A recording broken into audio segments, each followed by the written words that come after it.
Hello મિત્રો, જય માતાજી, જય શ્રી રામ.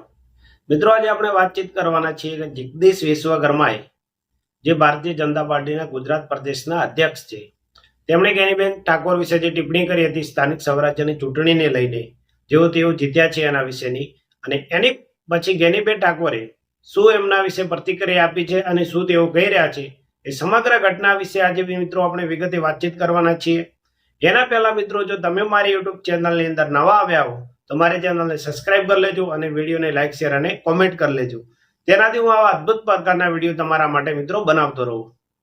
તો મિત્રો, ઘટના એવી બની હતી કે જ્યારે ભારતીય જનતા પાર્ટીનો સ્થાનિક સ્વરાજ્યની ચૂંટણીની અંદર ભવ્યથી ભવ્ય વિજય થયો હતો, અને આ વિજય થયા પછી પાર્ટીના ગુજરાત પ્રદેશના અધ્યક્ષ જે જગદીશ વિશ્વકર્મા છે, જેઓ અમદાવાદની નિકોલ વિધાનસભાની અંદરથી આવે છે અને ગુજરાત રાજ્યના મંત્રી પણ છે.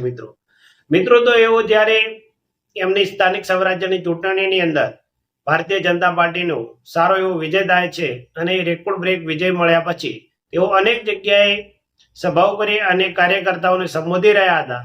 ત્યારે તેમણે એક સભાની અંદર કાર્યકર્તાને સંબોધતી વખતે કોંગ્રેસના અનેક નેતાઓ ઉપર આડકતરી રીતે પ્રહારો કર્યા હતા. એ સમયે તેઓએ જે બનાસના બેન તરીકે ઓળખાય છે અને જે બનાસકાંઠાના અત્યારે સાંસદ સભ્ય છે અને ઠાકોર સમાજમાંથી જે આવે છે ગેનીબેન ઠાકોર, એમના વિશે એમણે એક ટિપ્પણી કરી હતી.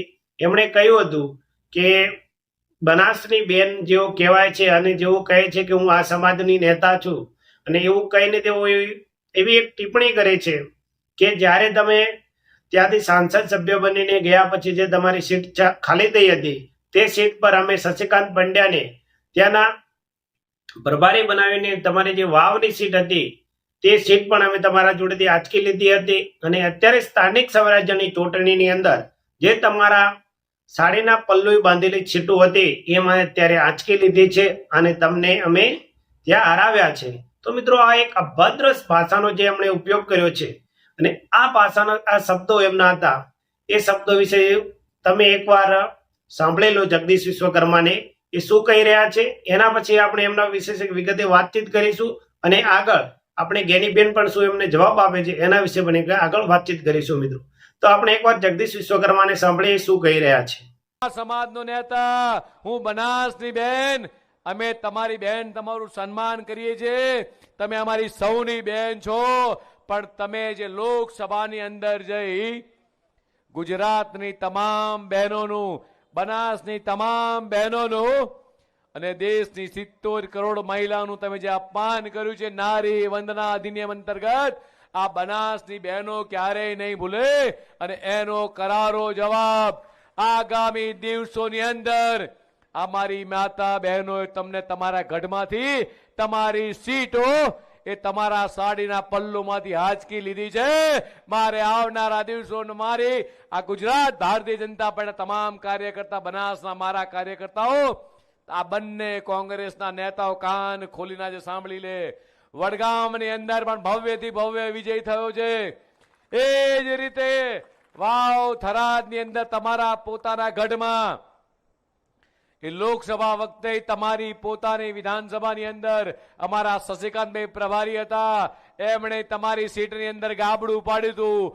આ વખતે તમારા પોતાની સીટની અંદર આ ભારતીય જનતા પાર્ટીનો કાર્યકર્તા, બૂથનો કાર્યકર્તા, એ તમારા સાડીના પલ્લુમાંથી બાંધેલી સીટો વાંચકી અને ભગવો લહેરાઈને આવ્યો છે. નતમસ્તક વંદન કરવાનું મન થાય મિત્રો તમામ કાર્યકર્તાઓને.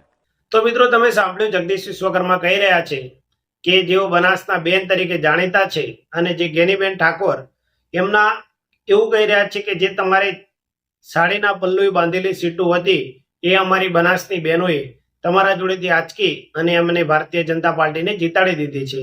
તો મિત્રો, એક ખરાબ શબ્દ છે. કોઈ સ્ત્રીનું આવી રીતે અપમાન ના કરવું જોઈએ, અને કોઈ પણ વ્યક્તિ હોય કે આ શબ્દ આવી રીતે વાપરવો ના જોઈએ. અને તેઓ ચોખ્ખું કહી રહ્યા છે કે બનાસના કાંઠાના સાંસદ ગેનીબેન ઠાકોર છે, એમના સાડીના પલ્લુએ જે સીટો બાંધેલી હતી એ અમારી બનાસની બહેનોએ અને ભારતીય જનતા પાર્ટીના બનાસકાંઠાના કાર્યકર્તાઓએ એમના સાડીના પલ્લુએ જે બાંધેલી સીટો હતી એ આંચકી અને ભારતીય જનતા પાર્ટીને ત્યાંથી જીતાડી દીધી છે. જીતી ગઈ છે, બરાબર છે મિત્રો, બધી વસ્તુ બરાબર છે, પણ જે તમે શબ્દનો ઉપયોગ કરો છો, તમારી જોડે સત્તા છે, તમે સત્તાની અંદર બેઠા છો, એનો મતલબ એવો નથી કે તમે ગમે તેમ વાણી વિલાસ કરી શકો છો. આની અંદર અત્યારે ઠાકોર સમાજ દ્વારા જોરદાર વિરોધ કરવામાં આવી રહ્યો છે અને કેટલા પ્રમાણમાં ઠાકોર સમાજ આનો વિરોધ કરે છે. અને અત્યારે દરેકે દરેક બનાસકાંઠાની અંદર અગ્રણીય નેતાઓ હોય કે દરેક સામાજિક નેતાઓ હોય એ જગદીશ વિશ્વકર્માને માફી માંગવા માટે કહી રહ્યા છે. અને બધાનો એક જ નિર્ણય છે અત્યારે કે જગદીશ વિશ્વકર્માએ માફી માંગવી જોઈએ.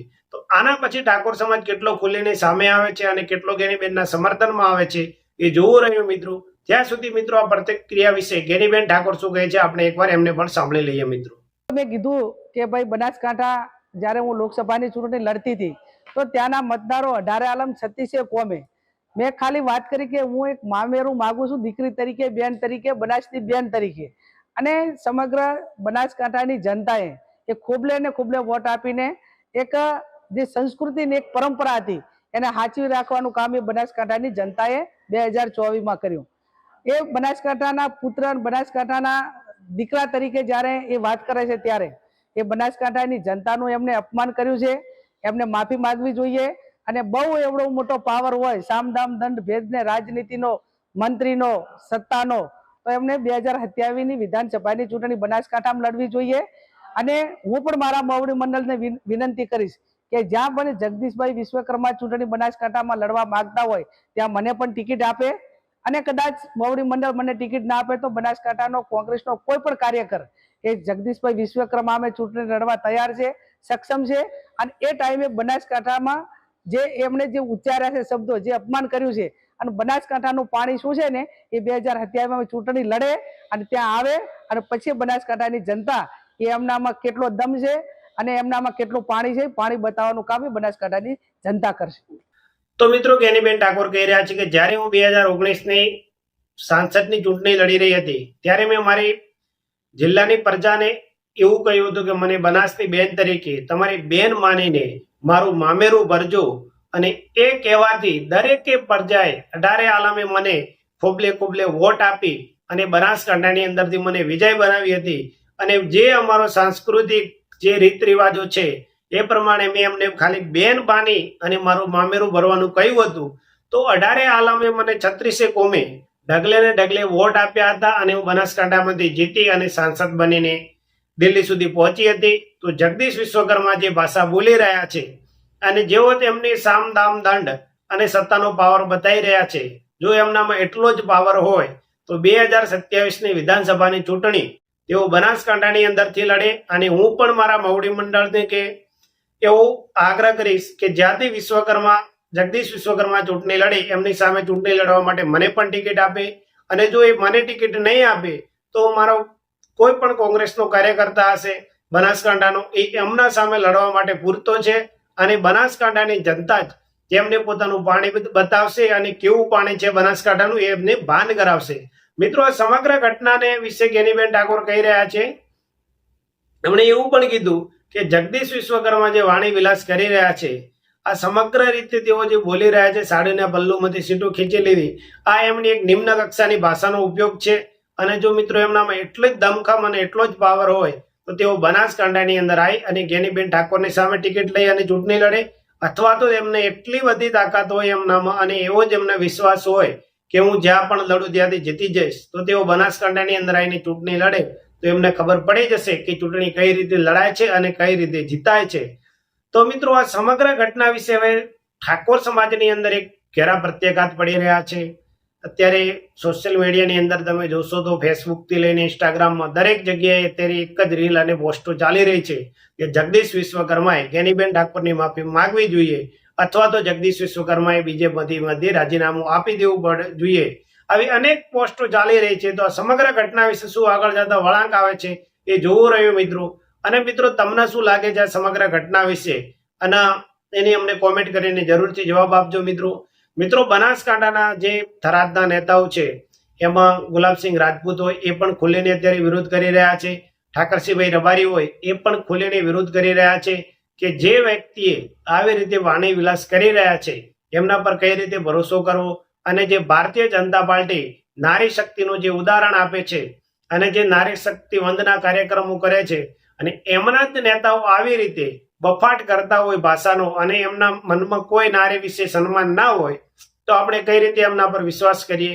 તો મિત્રો, શું વ્યક્તિને જ્યારે કોઈ પણ વ્યક્તિ હોય પોતાની જીત હોય અથવા જેને પાર્ટીની અંદર સારો એવો પદ ભાર મળી જાય એના પછી પોતાનામાં અહંકાર આવી જતો હોય છે?